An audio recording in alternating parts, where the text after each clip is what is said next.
you need to capture the mind somehow and attune it to something that will cause it to unravel or soften or lessen its desire.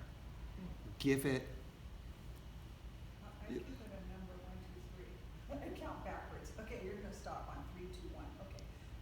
You I'm could. gonna start breathing. You could. And I'll add something else to that. Because it'll take over. So for a long, long time, sages have been giving an antidote to this mind, a medicine.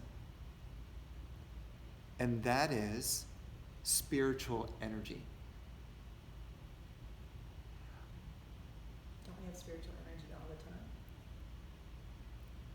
It's available all the time, but people in general are so focused on their mind thoughts that they don't feel it.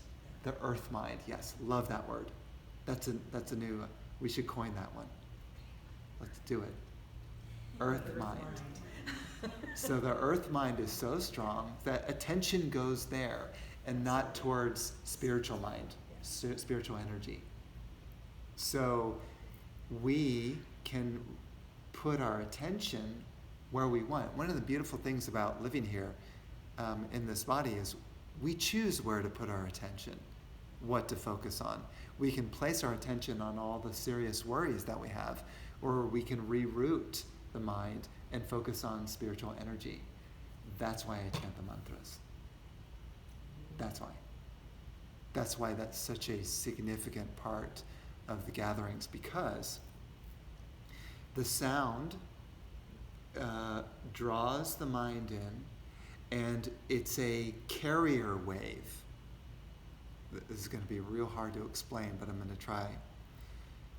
A carrier wave, meaning the mantras that say are specifically being chanted in this gathering have been received by a being who has already gone beyond the mind. And that's why I lit a candle for Swami Purna, who is my teacher. I was going to ask you that one. Yeah, Swami Purna. So he's my inspiration, and also, in a way, kind of like a connection point to that energy which I'm looking for. So he was the one who originally, years ago, 2012, guided me to leave Renounce. I owned a financial planning business. I had a house. I was married. I had everything that you can imagine that would be the American dream, so to speak. And I left everything to follow his guidance to share this energy with others. So the real teachings behind this gathering are the energies, the energy itself. Not the words. My explanations, they're nice ideas, but if you're not directly experiencing the ideas as your reality, what's the point? I could write a whole book about philosophy, but if I'm not living in that philosophy, who cares? It's hypocritical. So then I got connected with a being who was living beyond the mind in this other so-called dimension, or oneness principle, if you want to call it that, wholeness principle. And so he would initiate me into these power words, and then I take them to the gatherings here, and I simply sing them and share them with others. And then when we sing them together, we attune to the underlying grace factor or energy of the sound. So that's why I call the mantra as a kind of carrier wave. Underneath it is a spiritual presence.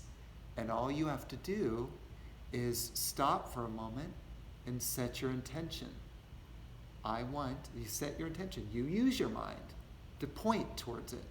Say, I want to tune in to the spiritual energy underneath the mantra. That intention alone can help you to enter into those spiritual dimensions that I speak of. And that is satsang in a nutshell.